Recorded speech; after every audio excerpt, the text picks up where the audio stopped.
ओम स्थापकाय च धर्मस्य सर्वधर्मस्वरूपिणे अवतार वरिष्ठाय रामकृष्णाय ते नमः। जननीं शारदां देवीं रामकृष्णं जगद्गुरुं पादपद्मे तयोः श्रित्वा प्रणमामि मुहुर्मुहुः। नमः श्रीयतिराजाय विवेकानन्दसूरये सच्चित्सुखस्वरूपाय स्वामिने तापहारिणे।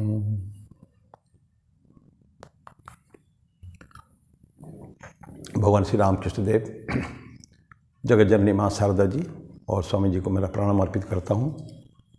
मेरे गुरुदेव पूज्य स्वामी बुद्धेशानंद जी महाराज को मेरा प्रणाम और आप सभी को मेरा प्रणाम। गीता का, भगवद गीता का 6वां अध्याय हम लोग अभी चर्चा कर रहे हैं। आगे बढ़ने से पहले थोड़ा भगवान श्री रामकृष्ण देव की एक छोटी सी बात मैं कहना चाहूँगा गीता के बारे में। कल भगवान श्री रामकृष्ण देव का जन्मदिन है, 15 तारीख को 186वीं जयंती उनकी है। पालन करेंगे सभी आश्रमों में, हमारे यहाँ भी होगा। तो जस्ट गीता के बारे में भगवान श्री रामकृष्ण देव की जो बातें हैं, गीता का अगर हम शॉर्टेस्ट कमेंट्री, सबसे छोटा अगर किसी को टीका गीता पे हैं तो ठाकुर जी के हैं। वो खाली बोलते हैं कि भक्तों को बोलते हैं वचनामृत में कि गीता का अर्थ क्या है, गीता का आशय, गीता का जो जिस्ट सारांश ये है, जो गीता के नाम को 10 बार आप बोल दो, गीता गीता गीता गीता गीता गीता करते करते गीता जो है त्यागी हो जाता है, त्यागी हो जाता है। त्यागी और त्यागी एक ही बात है, तो त्याग है। तो ठाकुर बोलते हैं गीता हमको शिक्षा देती है, भगवद गीता, हे मनुष्य सब कुछ त्याग करो। त्याग किसके लिए, क्या त्याग करो? त्याग हमको करना है जो सांसारिक सुख का। अगर ईश्वर के पादपद्म में मन लगाना है, भगवान की तरफ हमको बढ़ना है, अध्यात्म जगत में अगर हमारा उत्थान हम चाहते हैं, तो हमको सांसारिकता से छुटकारा मिलना चाहिए। अदरवाइज ये सांसारिकता का इतना बड़ा वो पुल है, ये हमेशा हमको खींच के रखता है ना। कोई हम ऊपर उठना चाहते हैं, एक लेग पुलिंग कोई हमको नीचे खींचना चाहे तो इंसान कभी ऊपर उठ नहीं सकता है। या कोई भी चीज़ ऊपर उठाना चाहते हैं, हम ऊपर नहीं उठ सकते हैं। फ्रीडम चाहिए ऊपर उठने के लिए, नीचे कोई बंधन न हो, नीचे कोई पुल्स न हो। तो सांस ठाकुर बोलते हैं त्याग करो सांसारिकता का। संसार त्याग करना नहीं है, गृहस्थी त्याग करना नहीं है, लेकिन जो सांसारिक जो सुख भोग जो है, जिसके पीछे हम लोग दौड़ रहे हैं, साधारण के संसार के व्यक्ति जो है, ज़्यादातर व्यक्ति सांसारिक सुख के पीछे भागते हैं। कोई चीज़ टेम्पररी, एब्सोल्युटली टेम्पररी, क्षणिक है। सुख क्षणिक है, सुख में कुछ नहीं है, कोई परमानेंट सुख में कुछ भी नहीं है कि हमेशा के लिए रहे, ये तो नहीं है। कितना भी भोग करे, कोई भी भोग करे, जो हमको शांत स अंत, जिसका अंत है, जिस वस्तु का अंत है, उससे मिलने वाला सुख का भी कभी अंत होगा। कोई भी इंद्रिय भोग वस्तु हमको कितना भी अच्छा लगे, लेकिन वो कभी ना कभी हमको दुख भी पहुंचाता है। जो हमको सुख देता है, जो भोग्य वस्तु, वो आगे चल के उसी से हमको दुख भी मिलता है। तो ऐसे भोग वस्तु किस काम का, जो हमका क्षणिक सुख तो दें, लेकिन परमानेंटली आगे चल के दुख दें। तो ठाकुर बोलते हैं ऐसे ही जो सांसारिक भोग वस्तु जो है उसको त्याग करो, सांसारिकता को त्याग करो, करके बढ़ो ईश्वर की तरफ। ये अभ्यास चाहिए। बंधन शरीर का नहीं है, बंधन मन का है। मन ही इम्पोर्टेंट है। तो मन को ही हम अगर ईश्वर में लगाएं, शारीरिक रूप से, शारीरिक रूप से अगर हम संसार में रहे भी, तो भी कोई फर्क पड़ता नहीं है, रहेंगे। क्योंकि मैं ठाकुर के एक ये मन के ऊपर एक उनकी बातचीत, डिस्कशन हो रहा है प्रियनाथ मुखर्जी के साथ। तो प्रियनाथ मुखर्जी को ऐसे ही ठाकुर उपदेश के दौरान बोलते हैं कि थोड़ी सी अगर कभी कभी उसमें भगवान की आध्यात्मिक जीवन में कुछ अच्छा लगा थोड़ी सी, तो उसको वही रुक मत जाओ, आगे बढ़ो। आगे बढ़ने से और भी अच्छी अच्छी बातें मिलेगी।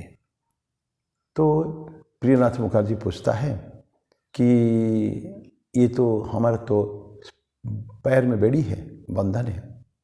ठाकुर बोलते हैं कि पैर के बंधन से कुछ नहीं होता, बंधन असल मन का है। मन के जीते जीत, मन के हारे हार, तो मन है। अभ्यास तो ठाकुर वहाँ अभ्यास योग बोलते हैं। तो भगवद गीता में वापस आते हैं, ठाकुर बोलते हैं सांसारिकता को छोड़ोगे ऑटोमेटिकली हमारा मन पॉजिटिव डायरेक्शन में जाएगा। नेगेटिव अगर पीछे रह जाएगा, पॉजिटिव सकारात्मक दिशा में, आध्यात्मिक दिशा में ये मन जरूर जाएगा। तो ये है भगवद गीता का आशय। भगवान श्री रामकृष्ण देव की वाणी में सबसे छोटा सा कमेंट्री। ठाकुर ने भगवद गीता के बारे में बहुत कुछ नहीं बोला है। अब हम आते हैं भगवद गीता का 6वां अध्याय आत्मसंयम योग। पिछले रविवार को हम लोगों ने 18वां श्लोक तक पढ़ा था। 18वां श्लोक क्या कहता है, मैं थोड़ा सा उसको टच करें पुनः। यदा विनियतम चित्तम आत्मन्यवावतिष्ठते निस्पृह सर्वकामेभ्यो युक्त इत्युच्यते तदा। यदा विनियतम चित्तम, नियतम कंट्रोल्ड, जब विनियतम चित्तम आत्मनि एव अवतिष्ठते, आत्मा में ही वो उसका निवास होता है। आत्मा उस सच्चिदानंद स्वरूप जो है, मन, अभी मन की बातें कर रहे थे, मन अगर नियंत्रण में ले आएंगे, जो मन सांसारिक सुख के भोग के पीछे दौड़ रहा है उसका अगर परफेक्ट कंट्रोल में हम अगर अपन नियंत्रण में रहेगा तो और कहाँ रहेगा वो, उसमें आत्मा में प्रतिष्ठित। कहीं तो जगह तो चाहिए, मन को तो खाली तो नहीं छोड़ सकते हैं। तो मन अगर हम इधर से उठाए, कंट्रोल करके, मन के ऊपर जोर देकर या अभ्यास करके, तो कुछ ना कुछ उसको देना पड़ेगा स्थान। कहाँ वो मन रहेगा? वो मन है आपको आत्मनि एव अवतिष्ठते, अपने अंदर आत्मा में रहे और निस्पृह सर्वकामेभ्यो, निस्पृह स्पृहा नहीं है। किस में स्पृहा नहीं है? सर्वकामेभ्यो, जितने कामनाएं वासनाएं, बहुत उसके ऊपर चर्चा हो चुकी है। कामनाएं वासनाएं में स्पृहा नहीं रहना चाहिए। इस स्पृहा वर्ड को हमको ठीक से समझना पड़ेगा कि संतों का कहना है कि जब मन को नियंत्रण करने जाते हैं, क्योंकि अनेक बार हम लोग भोग कर चुके हैं, तो कभी कभी मन उसकी तरफ खींचता है, या कभी कभी एक इच्छा होती है मन में कि ये चीज़ को मैं तो भोग करना चाहता हूँ, हो गया। अगर ऐसा मन में स्ट्रॉन्ग डिज़ायर आता है उसको कर ले, लेकिन करके फिर उसके ऊपर पुनः that should not be a pull for us, कि हमेशा के लिए वो हमारे को उद्वेलित करता रहेगा, हमको एक्साइट करता रहेगा, ये भी तो नहीं होना चाहिए। एक बार हो गया, फिर फॉरगेट इट। बारंबार बारंबार उस चीज़ अगर मन में आता है, वो हो गया स्पृहा। उसको पुनः पुनः बारंबार बारंबार उसको अगर भोग करने की प्रवृत्ति मन में रहे, वो स्पृहा, एंड दैट इज़ डेंजरस, वो ठीक नहीं है। तो बोलते हैं कि निस्पृहा सर्वकामेभ्यो, सारे कामनाओं से हमको मुक्ति मिल गई, निस्पृहा हो गया, पृहा खत्म हो गया, तब युक्त इत्युच्यते तदा, तब उसको युक्त कहा जा सकता है। तो कंट्रोल उसको अपने हाथ में रखना है। श्री ठाकुर एक बहुत सुंदर उदाहरण देते हैं कि सरसों, एक हमारे पैकेट सरसों हमारे पास है, और सरसों पैकेट का टूट गया, हाथ से बिखर गया, वो चारों तरफ बिखर जाएगा। फिर उस एक एक करके सरसों को चून के बीन बीन के लाना इज सो डिफ़िकल्ट, असंभव है, क्योंकि इतना फास्ट स्प्रेड होता है वो।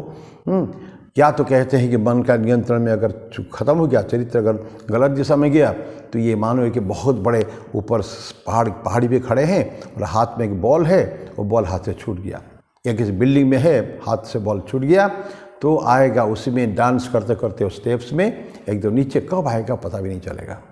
बहुत मेहनत करना पड़ेगा पुनः उस बॉल को हमको लेके जाने के लिए। ये सब विभिन्न उदाहरण दिए जाते हैं। तो तब, लेकिन ये होता है कि युक्त तभी होता है जब ठाकुर बोलते हैं ये सरसों को हाथ से जाने देना नहीं है। और सरसों का उदाहरण हम अगर अपने मन में लें, तो मन को बिखरने से बचाना है हमको। मन बिखरता है विभिन्न दिशा में ना, बहुत डायरेक्शन है, कोई एक थोड़ी।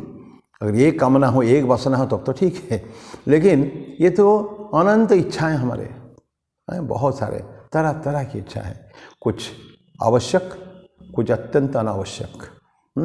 तो ऐसे ही जो धीरे धीरे धीरे हमको जो अनावश्यक इच्छाएं जो है, जो हम इजीली कंट्रोल कर सकते हैं उसको तो छोड़े, तो स्लोली एक हमारा सर्कल जो छोटा छोटा होते जाएगा और फिर मुश्किल से 2-4 वस्तु रह जाएंगे, वो भी धीरे धीरे हमारे जीवन से छूट जाएगा। लंबे अभ्यास की बात, अभ्यास और वैराग्य की बातें आएगा 6ठ अध्याय में, थोड़ी देर में आएगा। अभ्यास और वैराग्य भगवान कृष्ण बोले हैं मन को नियंत्रण करने का। तो ये था आपका 18 श्लोक क्लास टाइम पढ़ा था। निस्पृह सर्वकामेभ्यो युक्त इति उच्यते तदा। इस व्यक्ति को तब युक्त का, युक्त मतलब अटैच्ड, किसके साथ अटैच्ड? ईश्वर के साथ अटैच्ड। 18 था। अब उसको किस तरह का मन अगर कंट्रोल होगा, और हर मेडिटेशन में ही तो मेडिटेशन की टेक्निक बताया जाता है, तो कैसे होगा बता देते हैं कि उसका क्या स्वरूप क्या होगा। उसका उदाहरण बहुत सुंदर देते हैं। यथा दीपो निवातस्थो न इंगते सोपम स्मृता योगिन यतचित्तस्य युञ्जतो योगमात्मनः। यथा दीप एक प्रदीप है हमारे घर में, निवातस्थो मतलब जहाँ वात नहीं, हवा जहाँ नहीं है, जहाँ कोई भी पवन नहीं है, एब्सोल्युटली काम शांत वातावरण में। अभी इस कमरे में जैसे हम लोग बैठे हैं, यहाँ कोई हवा नहीं, पंखा भी नहीं चल रहा है। अगर प्रदीप यहाँ जला दें तो प्रदीप एकदम फ्लिकरिंग नहीं होगा, उसका हिलेगा नहीं, वो लॉ जो उसका कंस्टेंटली रहेगा। सिमिलरली हम वही चित्र में देखते हैं, हम चित्र में जो जिस तरह देखते हैं एकदम, और हम कभी कभी उसके ऊपर त्राटक भी करते हैं। पहले हमको योगा में बताया जाता त्राटक करने के लिए, या तो उंगली के ऊपर, या तो जलता हुआ लौ के ऊपर, कैंडल के ऊपर, जो ऐसे जगह पे रखा हो जहाँ हवा नहीं, पवन नहीं। निवातस्थो, जहाँ वात मतलब हवा नहीं है। तो बोलते हैं कि यथा जैसे दीपो निवातस्थो न इंगते सोपमा स्मृता। न इंगते, हिलता नहीं है, इंगत मतलब फ्लिकरिंग है, तो उसका दोलायमान होना, इधर उधर चलना। जैसे थोड़ी सी हवा अगर फूंक मारे तो उसका प्रदीप जो है वो हिलता है, तो हिलना नहीं चाहिए। हिले माने हमारा माइंड भी हिल रहा है। तो न इंगते सोपम स्मृता योगिनो यथचित्तस्य युञ्जतो योगमात्मनः। ठीक उसी तरह योगिनो, योगिनः माने प्लूरल बहुवचन में, योगिना यथचित्तस्य, ऐसे माने कोशिश करते हैं चित्त मन को जो कंट्रोल हो चुका है उनका, यथचित्तस्य युञ्जतो योगम आत्मनः। योग में अपने साथ योग में उसको लगाते हैं। ये जो फ्लेम का है, जैसे फ्लेम उसका हुआ तो माइंड का हमारा जो फ्लेम है ना, हमको शील्ड करना चाहिए चारों तरफ से। जो हम कभी कभी ना देखें कि प्रदीप जलाते हैं, दीप प्रज्वलन होता है, ये साधारणतः देखते हैं संस्था में दीप प्रज्वलन होता है, बाहर एक तो दीप लगा हुआ, चीफ गेस्ट आ गया उसको जला दिया, जला के जाके बैठे भी नहीं होंगे, हवा चल के बुझ गया, किसी को उसकी चिंता नहीं है कि वो बुझ भी गया है वो। यद्यपि ये हमारी बातें होना ऐसे होने चाहिए, जो प्रदीप को हमने उस संस्था उस जलाया है उस फंक्शन के लिए, फंक्शन के अंत तक वो प्रदीप को जलते रहना चाहिए। It's a symbol. उसी दीप प्रज्वलन करके, बड़ा फाइन बातें हैं, दीप प्रज्वलन करके हमने शुरुआत की है फंक्शन का, शुरुआत के अंत तक फंक्शन के दीप जलते रहना चाहिए। तो क्या करते हैं, कुछ उसके ऊपर सील ढक देते हैं, एक कांच का बड़ा ढक्कन, अंदर वो दीप प्रज्वलन चलता रहता है। अगर हवा है तो, नहीं हो तो कोई प्रॉब्लम नहीं, जलता रहेगा। अगर किसी हॉल के अंदर है कोई प्रॉब्लम नहीं। तो ये योगिनो यथचित्त से युञ्जतो योगमात्मनः, अपने योग में वो लोग लीन रहते हैं। तो हमको क्या करना पड़ेगा, सील्डिंग करना पड़ेगा मन को। और हवा क्या है, हवा किसको बोलते हैं, डिज़ायर, कामना। पहले सर्वकामेभ्यो बोला ना, सर्वकामेभ्यो। तो जितनी कामनाएं वासनाएं हैं बहुत प्रबल है ये, कितनी बार हम लोग चर्चा की है, आगे और करेंगे। माइंड हम देख रहे होंगे आप लोग कि बड़े दिन से हम लोग ये माइंड कंट्रोल की टेक्निक पढ़ रहे हैं। यद्यपि आत्म संयम योग अभी 6ठा अध्याय में आया है हमारा, हम केवल 19वां श्लोक में हैं, लेकिन इससे पहले 4था 5वां कई सारे श्लोक में वहाँ मन का नियंत्रण, मन के बारे में पढ़े हैं। सो जस्ट इमेजिन कि how important this subject is, कितना महत्वपूर्ण है, विषय कितना है, जिसको भगवान कृष्ण बारंबार उसके ऊपर बोलते हैं, अपने को कंट्रोल करने का है, कामना वासनाओं को कंट्रोल करने का है। 2nd चैप्टर में हमने शुरुआत किया था, स्थित प्रज्ञा लक्षण में है। प्रजहाति यद कामान सर्वन पार्थ मनोगतान आत्मनिएव आत्मनतिष्ठः स्थित प्रज्ञा तदुच्यते। सारे कामनाओं को किल प्रजहाति बोला था, खत्म कर देने का है, ताकि वो सर न उठाए कभी भी। वो अगर जिंदा है तो कभी भी कामना सर उठा सकता है। तो योगी भगवान कृष्ण कहते हैं प्रजहाति, फिनिश, उसको काट के ख़त्म कर दो उसको, ना रहे बांस ना बजे बांसुरी। तो ये क्या ख़त्म, प्रजहाति जहाति। और बारंबार अनेक बार माइंड कंट्रोल की टेक्निक्स कैसा हम अपने आप को करना है। तो योगिनो यत चित्तस्य युञ्जतो, लगे रहते हैं, प्रैक्टिस युञ्जतो योगम आत्मनः। उसके बाद 20, यत्र परमते चित्तम निरुद्धम योग सेवया यत्र चैवात्मनात्मानं पश्यन्नात्मनि तुष्यति। यत्र उपरमते चित्तम, उपरमते मतलब शांत हो जाता है जहाँ।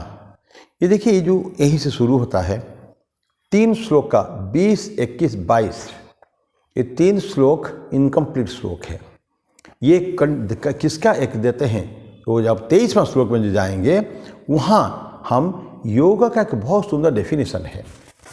योग का कई डेफिनेशन अब तक हम लोग पढ़ चुके हैं, जैसे योग चित्तवृत्ति ने, वो तो आपके पतंजलि में है, योग कर्मसु कौशलम है। तो इस तरह का सेकंड चैप्टर में योग का 2 डेफिनेशन पढ़े हैं। यहाँ योग के बहुत सुंदर डेफिनेशन है, तो 23वां श्लोक में पढ़ेंगे। लेकिन उसके कुछ प्रिलिमिनरी कंडीशन बता रहे हैं, क्या क्या कंडीशन होने से हम इसको योग कहेंगे। तो 20वां, 21वां और 22वां ये 3 श्लोक में उसके कंडीशन दिए जाते हैं। शुरुआत 20 श्लोक से होता है सॉरी, यत्र उपरमते चित्तम निरुद्धम योग सेवा, निरुद्धम कंट्रोल, अवरुद्ध कर दिया, निरुद्धम किससे, किसके होता है, यत्र उपरमते, उपरमते शांत होता है, क्या, चित्तम, मन जब शांत हो जाता है तो, और निरुद्ध हो जाता है, एकदम स्टॉप, एकदम कहीं भी एक थोड़ा हिलने का कोई चांस भी नहीं है। निरुद्ध एक माइंड का एक अवस्था है, निरुद्ध अवस्था।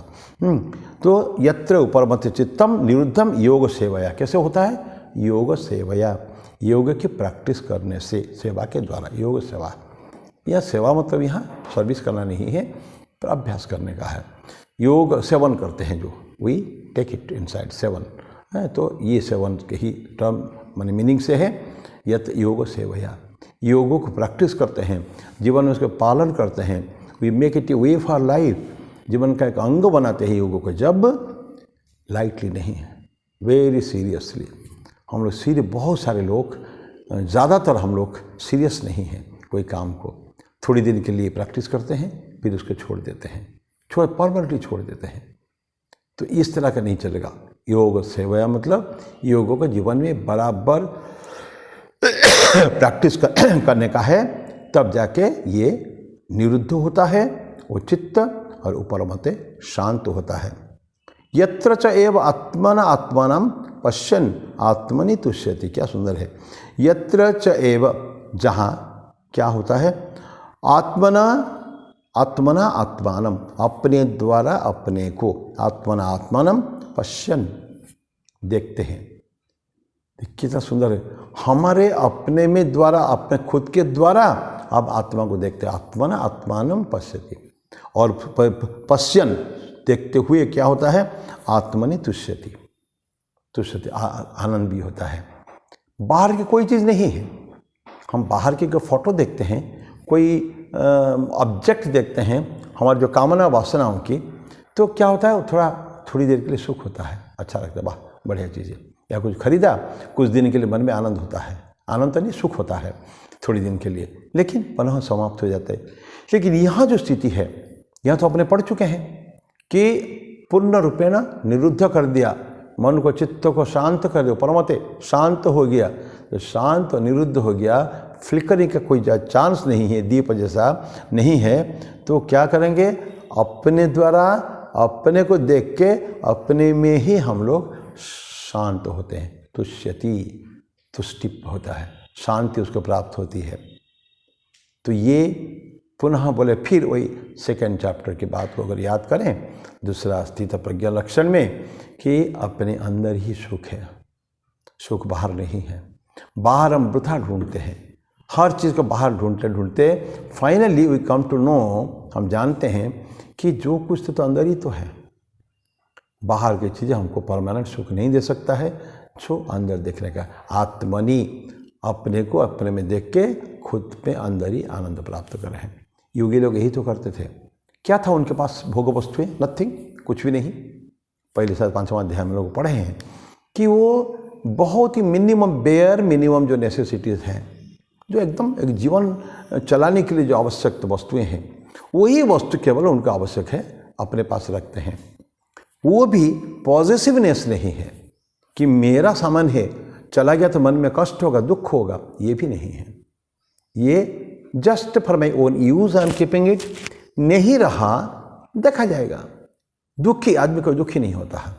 तो ये जो स्थिति हमारे बनती है, तो वो व्यक्ति जो योगी होते हैं, बेयर मिनिमम खुद अत्यावश्यक वस्तुएं जीवन चलाने के लिए जो रख के भी उसमें उनको ये जो अहंग भाव, मेरापन नहीं होता कभी भी। इसको पॉजिटिव टेंडेंसी बोलते हैं कि मेरा भर मेरे पास ही होना चाहिए, नहीं वो भी नहीं होता। तो उनको चाहिए कुछ नहीं, वो तो दिन रात खाली क्या करते हैं, योग में लीन रहते हैं, ध्यान करते रहते हैं, ईश्वर चिंतन करते रहते हैं। कभी खा लिया, कभी नहीं खाया, कोई प्रॉब्लम नहीं है।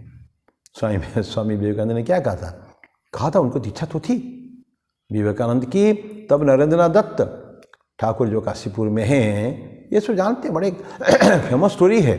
स्वामी चाहते थे मैं ऐसा मेरे को होना चाहिए। ठाकुर ने पूछा था क्या तुमको चाहिए? स्वामी जी बोले कि मैं चाहता हूँ कि लगातार 3-4 दिन तक बिल्कुल मैं रहूँ उस स्थिति में, निर्विकल्प समाधि में, और थोड़ा सा अपने पेट पालन करने के लिए थोड़ा धर्म जो कुछ भोजन करने के लिए नीचे उतर के थोड़ा सा भोजन करके शरीर को कुछ पुष्ट करके पुनः उसमें चला जाऊं। What does it mean? Swami ji क्या चाहते थे कि उनको भोजन केवल अत्यावश्यक था, शरीर रक्षा के लिए बस।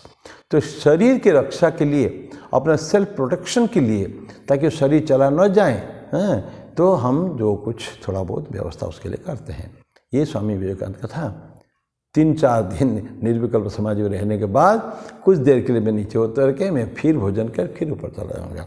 सो योगियों की स्थिति यही है, उनको कभी भी बाहर की चीज़ें सेटिस्फाई नहीं करते हैं। पश्यन् आत्मनि तुष्यति, उनके सबको जो कुछ होता है अंदर ही होता है।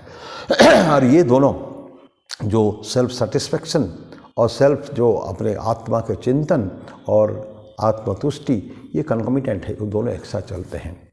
वो होगा तो ये ऑटोमेटिकली होगा। अगर सेल्फ में अगर हमारा मन अगर कंस्टेंटली उसके ऊपर नहीं है, तो वो आत्मा आनंद भी नहीं मिलेगा। आत्माराम की अवस्था जो होता है, तो आत्मतुष्टि, आत्मरति, सब कुछ आत्मा में, उसका खेलना कूदना, उसका सब कुछ इन द सेल्फ ओनली।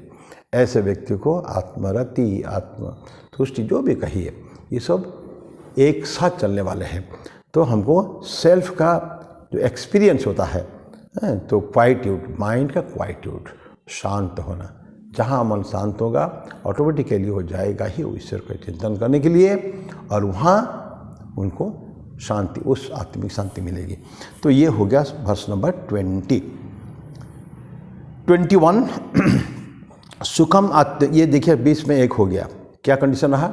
जहाँ मन शांत होता है और निरुद्ध होता है योग की प्रैक्टिस करके, और जहाँ आत्मा में खुद देखकर, अपने द्वारा अपने को देखकर अपने में आनंद पाता है। This is condition number 1। यही हुआ 20 नंबर 21। ये नेक्स्ट कंडीशन क्या है? सुखम आत्यंतिकम यत्तत् बुद्धिग्राह्यम अतीन्द्रियम व्यक्ति यत्र च न चैवायम स्थितश्चलति तत्वतः। बोलते हैं कि सुखम आत्यंतिकम, अतिरिक्त सुख जो है, ब्लिस, ये आत्मन का कैरेक्टरिस्टिक है। ब्लिस, आनंद, सच्चित आनंद स्वरूप। तो आनंद में हमारा जन्म, उपनिषद का श्लोक कहता है, आनंद में हमारा जन्म, आनंद में हमारी स्थिति, और आनंद में हमारी लीन भी हो जाते हैं। उसी आनंद में, आनंद से ही हम पैदा होते हैं। आनंद में ही स्थित रहते हैं, उस आनंद में हम विलीन हो जाते हैं। तो कंस्टेंटली आनंद का एक जो सत्य में भी है और चित्त में भी है, क्योंकि ईश्वर का स्वरूप जो है सत्य, चित्त और आनंद स्वरूप। सत्य जो कल था, जो आज है, जो कल रहेगा, जो सत्य। चित्त ज्ञान स्वरूप, ज्ञान, अनंत ज्ञान, शाइनिंग, चित्त शाइनिंग ब्राइट। और ज्ञान का उज्ज्वलता जो है ना, ज्ञान अग्नि सभी चीज़ को ध्वस्त कर सकता है, भस्म कर सकता है सब चीज़ को। ज्ञान का अग्नि वो भयंकर पावरफुल है। योगी लोगों का ज्ञान अग्नि अंदर रहती है। तो सुखम आत्यंतिकम यत्तत्, जो हाँ सुख खूब मिलेगा, ब्लिस हमको मिलेगा, आत्मन का ब्लिस है।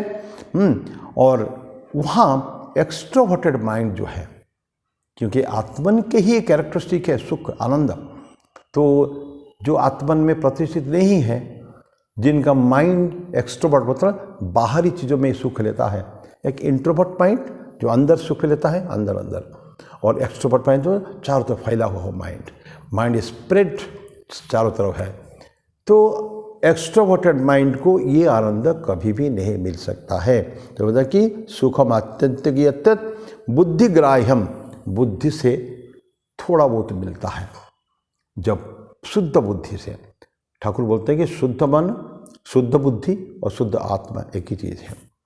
जहाँ मन शुद्ध हो गया कहीं जाएगा ही नहीं। Try to analyse.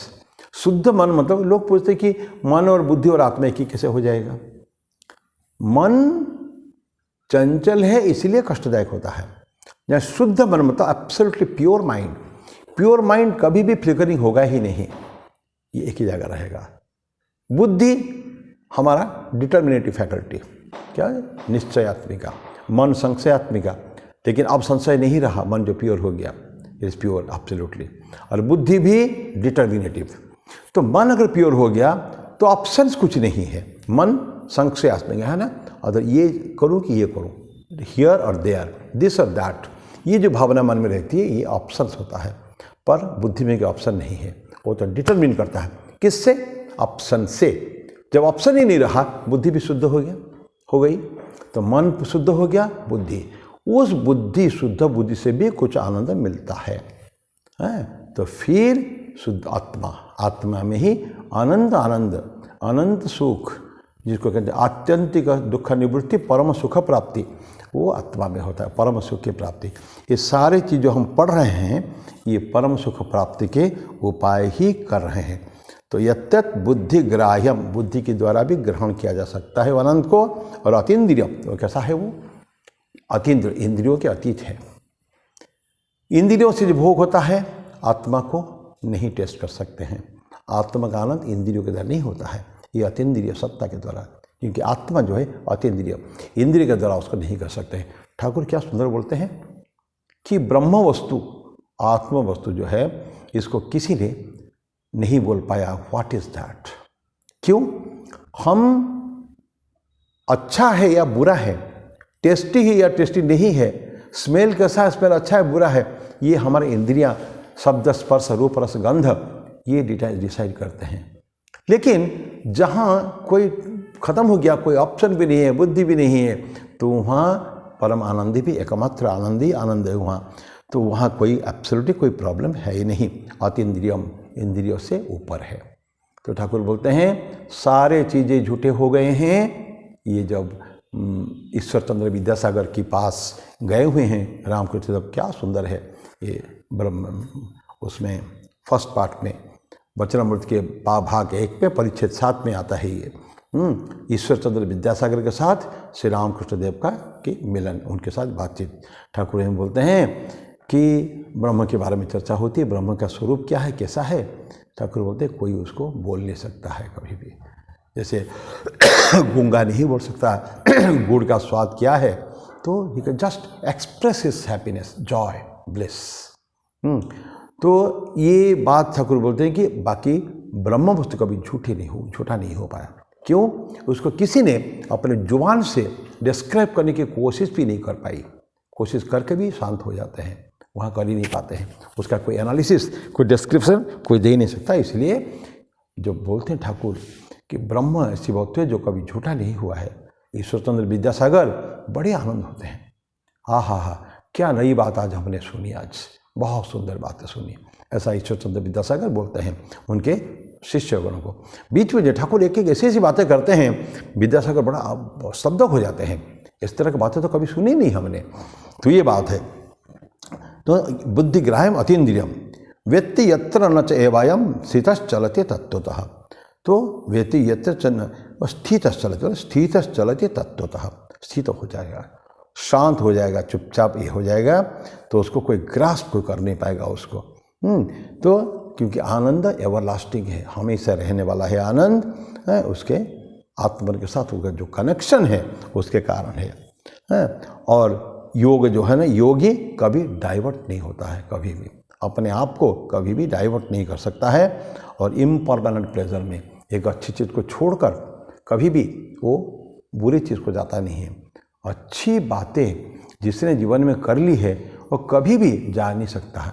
बुद्धि जब पर भ्रष्ट नहीं होती है तब तो नहीं करेगा। ठाकुर बोलते हैं हम कचरा गुड़ के पीते रहते हैं रस, और अगर एक बार मिश्री का शरबत पी लिया तो फिर वो गुड़ का शरबत कोई पीना नहीं चाहेगा, कभी भी ना पिएगा। अच्छा चीज़ प्राप्त नहीं होने पर बुरे चीज़ को नहीं जाने का है। स्वामी जी क्या बोलते हैं कि अगर राम से मुलाकात नहीं हुई, मैं राम को चाहता हूँ, तो क्या मैं श्याम के साथ जाके करूँगा? नहीं हुई तो नहीं हुई, आई विल कीप क्वाइट। क्या स्वामी जी की बातें हैं कि अगर अच्छी बात की हमको प्राप्ति नहीं हो पाए, ईश्वर दर्शन नहीं हो पाया, we shall not slide back to सांसारिकता। ये बराहनगर मठ में ऐसा होता है, बातचीत होती है गुरु भाइयों की, तब तो त्याग वैराग्य की चरम शिखर पर सभी लोग हैं। सब लोग अंदर एकदम वैराग्य की आग, जो धधकता आग सबके अंदर जल रहा है। मास्टर महाशय क्या सुंदर डिस्क्राइब करते हैं उसमें कि कभी भी वो लोग कभी किसी कीमत पर ये, क्योंकि ईश्वर दर्शन नहीं हो पा रहा है, तो दूसरी चीज़ पुनः back to family, back to सांसारिकता, ये तो नहीं होगा। तो ये नरेंद्र बोलते हैं कि राम नहीं मिले तो श्याम के साथ थोड़ी करेंगे। अगर गंगा के जल नहीं मिला तो कई गटर का पानी थोड़ी पिएंगे हम जाके, नहीं करेंगे। प्यासा रह जाएंगे जीवन भर तो भी चलेगा, लेकिन गलत चीज़, गंदी चीज़ें नहीं पी सकते हैं। चाहिए हमको पवित्र जल। तो अच्छी बातें जब चाहते हैं तो अच्छी बातें जब तो मिलती है तो ऐसे वंडरफुल, नहीं मिला तो हम लोग कभी भी पीछे मुड़कर जिस चीज़ को छोड़ के आ गए हैं वहाँ नहीं जा सकते हैं। लेकिन कुछ लोग क्या करते हैं, ये परमानेंट प्लेजर को पाने के बाद भी दे स्लाइड बैक। लेकिन योगी कभी भी ये काम नहीं करेगा कि कभी भी छोड़ के वो चला जाएगा, सवाल ही नहीं उठता।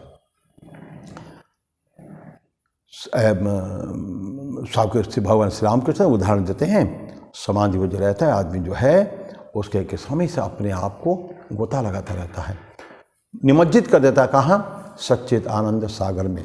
सच्चिदानंद एक सागर है, तो वहाँ जो सागर में जो चले गए बाकी सेंसेस डिफंक्ट हो जाते हैं। जहाँ सागर में गोता लगाया, पहले चर्चा मैंने किया है कि जो आनंद में एक बार पहुँच गए हैं, आनंद सागर में जो स्नान कर रहा है, अवगाहन कर रहा है, वो कभी भी उसका माइंड हुआ समाप्त, बाकी सेंस ऑर्गन्स डिफंक्ट, कोई सेंस ऑर्गन काम नहीं करेंगे, सारे को उसने स्तब्ध कर दिया है, चुपचाप कर दिया है। कोई भी शब्द स्पर्श रूप रस गंध कोई काम नहीं करे, क्योंकि सेंसेस को जय कर चुका है, विजय उसके ऊपर हो चुकी है। ये ठाकुर की बातें हैं। ये वर्ष नंबर 21। तो क्या देखा, 20 में तो कुछ बोला था कंडीशन, और यहाँ भी ऐसे बोला है जब अत्यंत सुख है, आनंद है और बुद्धि के द्वारा ग्राह्य है वो, अतीन्द्रिय सत्ता में है वो, और स्थित चलती तत्वतः स्थित हो जाता है, स्तब्ध एक ज़्यादा स्थित है। न चलती तत्वतः न च वायाम स्थित चलती तत्वतः, कभी भी वो स्थित चीज है, स्थित प्रज्ञा लक्षण जिसका है जो एस्टेब्लिश हो गया, न चलती, वो कभी भी वापस नहीं जाता है। It is constantly in established in the self, आत्मा में अवस्थिति उसकी है। तो दिस वॉज सेकेंड वर्स, मान 20 और 21वां ये कंडीशन है। देन 22वां वर्स, जब ऐसा हो जाएगा बहुत कुछ उनको मिल चुका है, तो 22 में बोलते हैं बहुत सुंदर है, यम लब्ध्वा चापरम लाभम मन्यते नाधिकम ततः यस्मिन् स्थितो न दुखेन गुरुणापि विचाल्यते। यम लब्ध्वा, जिसको प्राप्त करके, ये जितने कंडीशन बताया 20 और 21 को यम लब्ध्वा जिसको प्राप्त करके अपरम लाभम मन्यते न अधिकम तथा, जो मेरे को मिल जाने के बाद अन्य कोई लाभ इससे बड़ा नहीं है, न अधिकम तथा, जो हमको सॉरी यम लब्ध्वा जिसको प्राप्त कर लिया, वो फाइनल जो चीज़ है, वस्तु हमको प्राप्त हो गई है, वस्तु प्राप्त हो गया है, उसका उससे अधिक और कुछ है ही नहीं। तो यम लब्ध्वा च अपरम लाभम मन्यते नाधिकम ततः यस्मिन् स्थितो न दुखे न गुरुणापि विचाल्यते, यस्मिन् स्थितो, और उसमें रहकर स्थित, यस्मिन् स्थितो, यस्मिन् तो उसमें, जिसमें रहकर स्थित, न दुखे न विचाल्यते, दुख से वो विचलित नहीं कभी होता है। और कैसा दुख है? गुरुणापि, बड़े से बड़े दुख भी अगर जीवन आ जाए तो कभी भी ये आदमी विचलित कभी भी नहीं होता है। ये प्लेजर होता है ना, फ्लिटिंग, R3 प्लेजर्स, ये सब क्या होता है? ये सब सिलेक्टिव होते हैं। और जब इन्फिनिट में पहुंच गया आदमी, ब्यूटी स्टेट में पहुंच गया, फाइनल स्टेज में पहुंच गया, वो कभी भी नथिंग टू, कभी इस चीज़ें, पुरानी चीज़ों में कुछ करने की उसका आवश्यकता नहीं है, उसका ब्रह्मन ही है। और जो ब्रह्मन में स्थित है उसका बॉडी कॉन्सियसनेस खत्म हो चुका है। दुख, उसका जो दुख, कहाँ से दुख होता है? हम सारा कष्ट ये शरीर से ही तो प्राप्त हो जाता है। शारीरिक कष्टों को हम समझ लेते हैं फाइनल, कष्ट होता है, मानसिक कष्ट भी नहीं होना। और जो आत्मा में प्रतिष्ठित है, जो इसको मिल चुका है सारे, वो गुरुणा दुखे न, बहुत कष्ट से कष्ट भी उसको कभी तकलीफ नहीं देता, बिकॉज उसका मन इसमें नहीं है, शरीर कष्ट में है, लेकिन आनंद उसका आत्मा में मिल रहा है। भगवान रामकृष्ण देव के शिष्य महापुरुष महाराज समय शिवानंद जी महाराज, द्वितीय अध्यक्ष, अंत समय उनका बड़े कष्ट पर, काफ़ी बीमार थे, वो अस्वस्थ थे। एक दिन की बात है, बहुत रात भर कष्ट पाए हैं और डॉक्टर को बुलाया गया है, डॉक्टर ट्रीटमेंट दिया है और बड़े तकलीफ में थे उस सारा रात। सुबह होने के बाद थोड़ी देर महाराज रेस्ट किए हैं तो उनका सेवक, उनके सेक्रेटरी पूछते हैं, महाराज हाउ आर यू, कैसे हैं आप? तो शिवानंद जी महाराज बोलते हैं कि I am wonderful, excellent, I am perfectly fine. क्या स्थिति, आई एम परफेक्टली फाइन। तो सेवक बोलते हैं, महाराज कल रात को कितने कष्ट आपको हुआ है, फिर आप फाइन बोलते हैं? तो शिवानंद जी बोलता है, अच्छा उस शरीर की बात तुम कर रहे हो, शरीर थोड़ा कष्ट है, मेरे को तकलीफ शरीर में है, पर आई एम फाइन। अब से सोचिए, आई एम फाइन मतलब किसकी बात कर रहे हो? आत्मा, आत्मा में कभी कष्ट नहीं होता है। आत्मा तो आनंद स्वरूप है, हमेशा सत स्वरूप है, चित्त स्वरूप है, आनंद स्वरूप है। उसको फिर कष्ट कहाँ से आया? कष्ट जो होता है शरीर को होता है। तो शारीरिक कष्ट गुरुणा बहुत। तो शिवानंद जी महाराज क्या बोलते हैं कि ये शरीर की बात पूछते हो, वो कष्ट में है, लेकिन मैं आनंद में हूँ। इस तरह की घटनाएं हम स्वामी जी के जीवन में देखेंगे। और सोचिए, अपने हरि महाराज, तुरायानंद जी महाराज ऑपरेशन कर रहे हैं और ऑपरेशन में बिना एनेस्थीसिया के, और भले बोल दी है तो बताना मेरे को कब काटोगे, ऑपरेशन करोगे, मैं मेरा मन को खींच लूँगा। मैं तो मन को खींच लेते हैं, कोई कष्ट नहीं था, बिना एनेस्थीसिया के लंबे ऑपरेशन चलता, उनका ऑपरेशन खत्म हो जाता है, फिर बोल देते हैं महाराज आपका ऑपरेशन समाप्त हो गया। यही सत्य घटनाएं सारे हैं, ठाकुर के सारे सन्यास शिष्य हैं, वो सारे एक संतान हैं सारे ठाकुर की। तो ऐसे व्यक्ति क्या उनको है कष्ट? कष्ट कहाँ है? कष्ट है शरीर में, कष्ट कभी आत्मा में नहीं होता है, क्योंकि ब्रह्मन में कभी भी बॉडी कॉन्शियसनेस नहीं रहता है। तो ये बॉडी उनके लिए क्या है कि हैंग्स, एक है शरीर, आत्मा तो है, एक घर चाहिए। अभी जो शरीर में है इट हैंग्स इन बैलेंस, उस शरीर के अंदर जैसे छाया होता है ना, एक उदाहरण दिया जाता है। एक शरीर हम जाते हैं, हमें छाया है, छाया को अगर कोई हार्म करे, कोई तकलीफ दे, मेरा छाया है, कोई कुल्हाड़ी भी दे को उसको काटे, अस्त्र में खड़गे में काटे, हमको कुछ हो गया क्या? ये हमारे छाया को हो रहा है। ठीक इस तरह आत्मा के लिए शरीर भी एक छाया के बराबर है, क्योंकि शरीर है अभी, it has to be there till the end. जब तक कि शरीर न चला जाता, शांत नहीं हो जाता है, ये अंत देहावसान नहीं हो जाता है, तब तो शरीर को धारण करना हमारा कर्तव्य है। तो ये शरीर क्या होता है उसके लिए? जस्ट ऐसे रहता ही है, क्योंकि उसको जिंदा रहना है।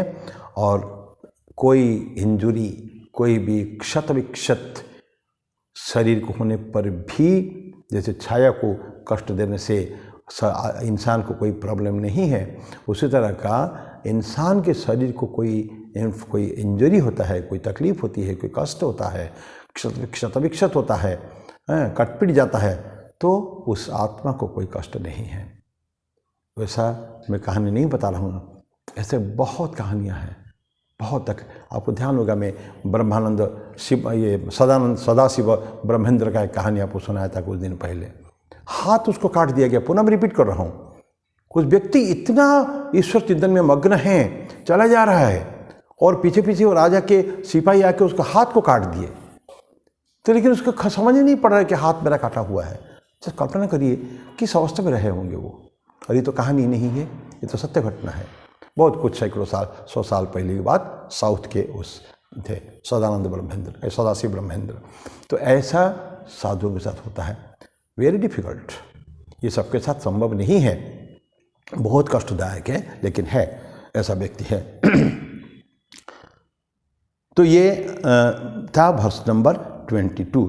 यम लब्ध्वा च अपरम लाभम मन्यते नाधिकम ततः यस्मिन् शीतो न दुखे न गुरुनापि विचाल्यते। उससे बड़ा लाभ कुछ है ही नहीं, और कितना भी कष्ट हो जाए उससे उसका कोई तकलीफ नहीं है। तो अच्छा बताइए, इतना सारे सफरिंग होता है, सफरिंग होने के बाद, ये रामकृष्ण देव की कहानी है, वो उदाहरण देते हैं इसमें। कितने भी कष्ट होता है वो चिंतित नहीं होते हैं। पांडव ब्रदर के हम देखें, कहानी एक उदाहरण लें। पांडव जीवन में कभी सुख में रहे हैं? कभी भी तो नहीं रह पाए। शुरू से ही दुख का वो वनवास, 12 वर्ष का वनवास, फिर 1 वर्ष का अज्ञातवास, कितने कष्ट उनको दिया है, लाक्षय गृह बनाया है जलाने के लिए, हर बार भगवान कृष्ण ने उनको बचाया है। लेकिन जीवन भर भी दुख पाने के बाद भी कभी भी वो ईश्वर चिंतन से अपने आप को विमुख नहीं किए हैं। हमेशा ईश्वर का चिंतन करते रहते हैं, कि उनको पता है हमारे सखा भगवान श्री कृष्ण हैं, हमें कोई बहुत कष्ट होना नहीं है।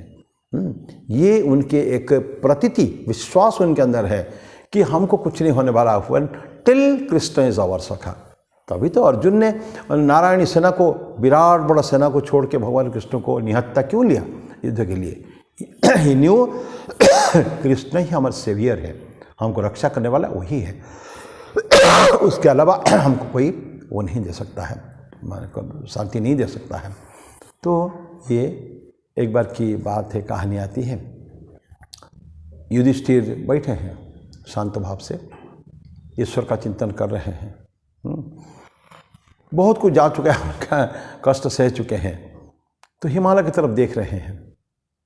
द्रौपदी आके पूछती है कि हे नाथ, आप ये ईश्वर का, जबकि द्रौपदी भगवान कृष्ण का बहुत प्यारी थी, तो भी पूछती है क्या हमको मिलता, क्या से आपको मिलता है ईश्वर का चिंतन करके? तो युधिष्ठिर उनको पूछते हैं, द्रौपदी हिमालय को देखती हो? हाँ देखती हूँ। हिमालय से उनको क्या मिलता है? कुछ तो नहीं, लेकिन उसका सौंदर्य, उसकी महानता, हिमालय के जब विराट विशाल जिसका रूप है, तो उसके ऊपर हमको अच्छा लगता है देखने के लिए। So I derive joy just out of seeing that. उसको देखकर हिमालय को हमको आनंद आता है, हमको उसे कुछ मिलने वाला नहीं है। और ये तो ईश्वर तो हमारे सखा है, हमको न जाने कि तो अनंत बार हमको उन्होंने बड़े बड़े विपद से बचाया है, तो उन्हीं का चिंतन मैं कर रहा हूँ। ये जो भावनाएं हैं पांडव की, कभी भी वो हमेशा आत्मन का जो पावर, आत्मा को जो ग्लोरी जो है उसमें मस्त रहते हैं हमेशा। वो कभी भी सोचते नहीं कभी कि हमको जीवन में क्या हुआ। नाउ ये बोलने के बाद ये 3 वर्ष नंबर 20, वर्ष नंबर 21, वर्ष नंबर श्लोक नंबर 22, 3 होने के बाद ये 3 जहाँ है तम, अब 22 में बोलते हैं योग, उसी को कहते हैं। क्या योग बोलते हैं कि योग का बहुत सुंदर डेफिनेशन है ये। तो हम एक बार, मैं बहुत पुरानी बात है, 2003 में डिवाइन लाइफ सोसाइटी है, दिव्य जीवन संघ ऋषिकेश में है, वहाँ 2 महीना ट्रेनिंग में था। ऐसे ही कुछ योग वेदांत का कोर्स चल रहा था, बहुत सुंदर वातावरण, वहाँ रह के 2 महीने रहा। जो हमको पढ़ाते थे ये भगवद गीता, स्वामी योगेश्वरानंद जी, तब तो वाइस प्रेसिडेंट थे, आजकल प्रेसिडेंट हो गए हैं दिव्य जीवन संघ के, तो पढ़ा रहे थे कुछ यही बता रहे थे कि योग का डेफिनेशन, तो किसी ने जो जानते थे किसी ने बताया, तो बोले नहीं, योग का ठीक रियल डेफिनेशन 6 चैप्टर में है। तो क्या बोलते हैं कि तम विद्यात दुख संयोग वियोगम योग संगीतम स निश्चयन यक्तव्य योग अनिर्विण्ण चेतसा। तंग विद्यात, उसको मानो, सोचो, जानो। विद्या तो एक विद्या तो हम जानते हैं, लेकिन विद्या तो मतलब उसी तम किसको, वही जो कंडीशन हम तो ले चुके हैं 3, 20, 21, 22 में इनकम्प्लीट वर्सेस था, आके यहाँ उसको परिपूर्णता मिलती है कि तंग विद्या, तंग उसी को ही जानो समझो। तंग विद्या वो क्या है, योग कैसा है, योग संगीतम दुख संयोग वियोगम, बहुत सुंदर टर्म है। दुख संयोग, कनेक्शन विथ पेन हमारा है, जीवन में कष्ट है, बहुत सारे कष्ट, सांसारिकता का कष्ट है। कब कष्ट है, जब आत्मा में हम जब प्रतिष्ठित नहीं हुए हैं। तो ये आत्मा में प्रतिष्ठित कैसे होगा, ये जो कंडीशन मैंने पढ़ा है उसके द्वारा आता है। तो दुख संयोग, पेन विथ कनेक्शन, उसमें वियोग हो गए हम लोग, मतलब जो संयोग था उसको हमने वियोग कर दिया। अभी तक हमको दिस प्लस दिस कनेक्टेड था, दुख के साथ पढ़ा, अब उसको खत्म कर दिया। कब क्या हो गया, वियोग हो गया। अब हम रह गया क्या, हमारा आत्मस्वरूप रह गया, हम रह गए हैं। अभी तक दुख था, तो दुख अब नहीं रहेगा, क्योंकि बोला है गुरुणापि न विचाल्यते, दुखे न गुरुणापि विचाल्यते बोलते हैं।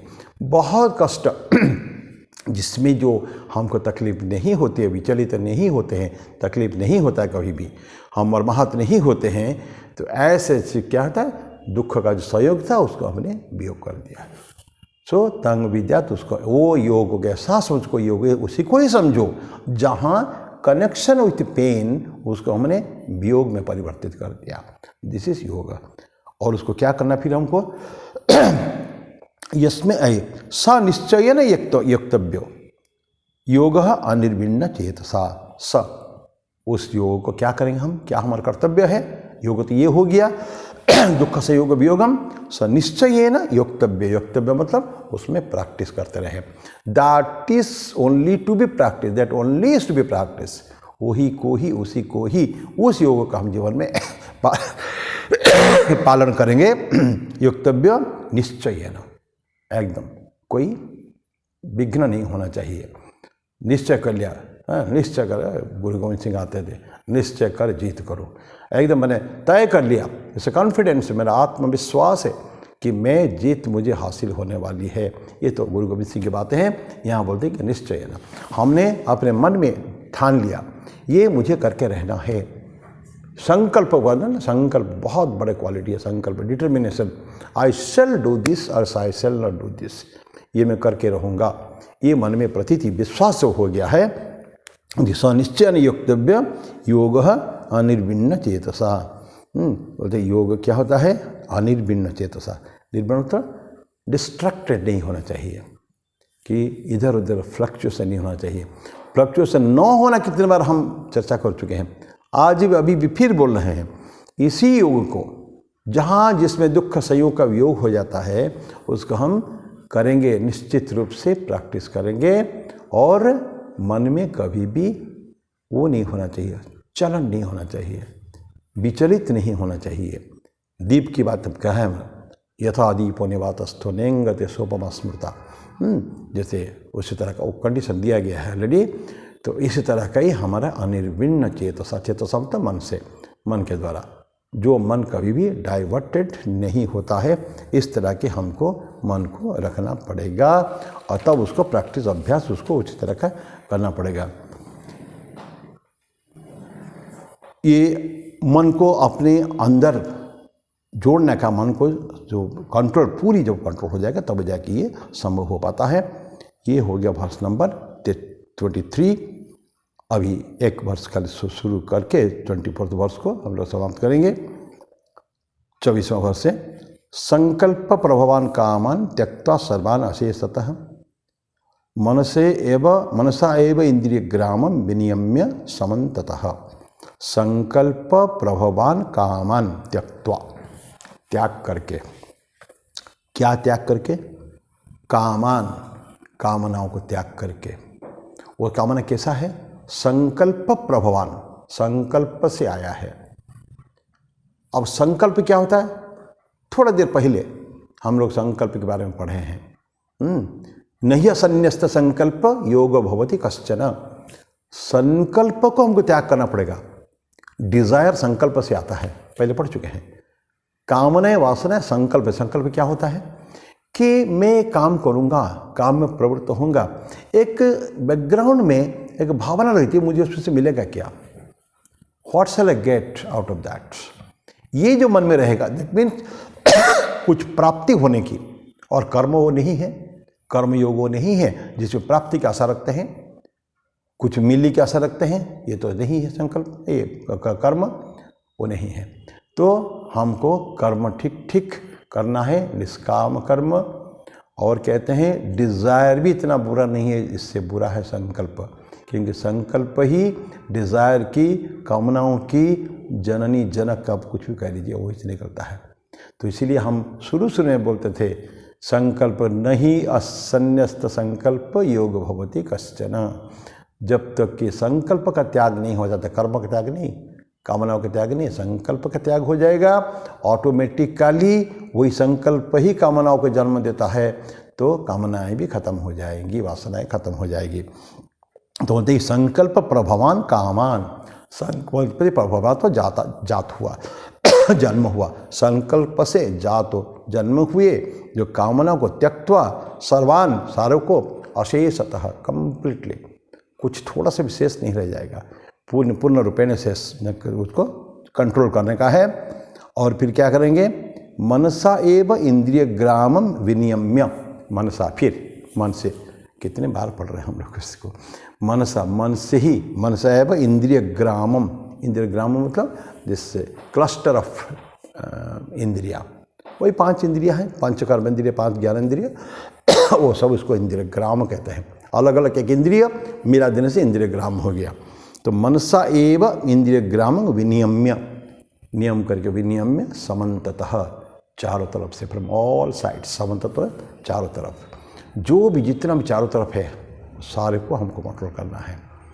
हम घिरे हुए हैं ना विभिन्न प्रलोभन से, विभिन्न कामना वासनाओं से, विभिन्न वस्तुओं से, भोग्य वस्तुओं से हम घिरे हुए हैं।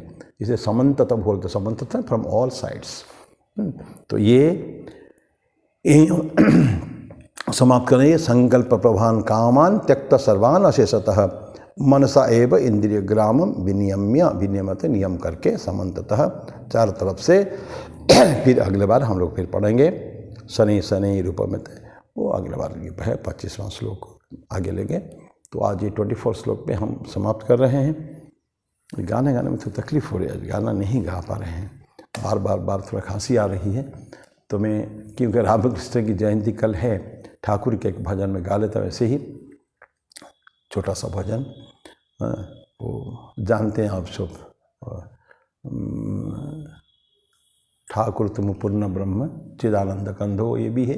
कोई भी ठाकुर का एक भजन गाएंगे हम लोग। वैकुंठ छोड़ आज हरि आए धरा धाम में, उसको गाएंगे, बहुत सुंदर भजन है। वैकुंठ छोड़ आज हरि आए धरा धाम में, वैकुंठ छोड़ आज हरि आए धरा धाम में, कमारपुकुर ग्राम में, कमारपुकुर ग्राम में, मगन हुआ जगत आज राम कृष्ण नाम में, मगन हुआ जगत आज राम कृष्ण नाम में, कमारपुकुर ग्राम में, कमारपुकुर ग्राम में, वैकुंठ छोड़ आज हरि आए धरा धाम में, वैकुंठ छोड़ आज हरि आए धरा धाम में, कमारपुकुर ग्राम में, कमारपुकुर ग्राम में।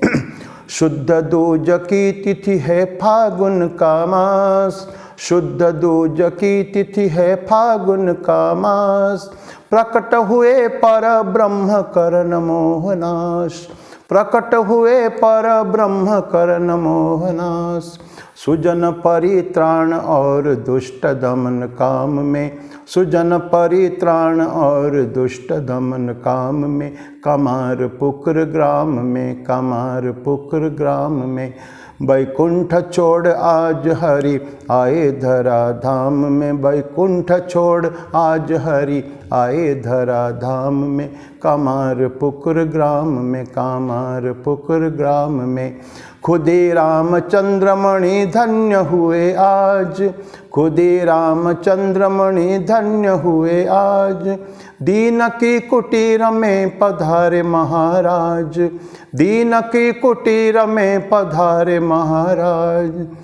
आनंद का अंत नहीं सतत अष्टयाम में, आनंद का अंत नहीं सतत अष्टयाम में, कामार पुकुर ग्राम में, कामार पुकुर ग्राम में।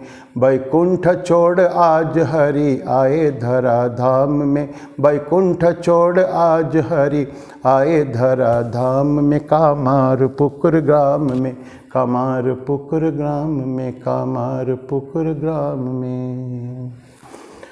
ओम सहना भवतु सहनौ भुनक्तु सह वीर्यं करवावहै तेजस्विनावधीतमस्तु मा विद्विषावहै। ओम शांति शांति शांति। हरि ओम तत्सत्। श्री राम कृष्णार्पणमस्तु।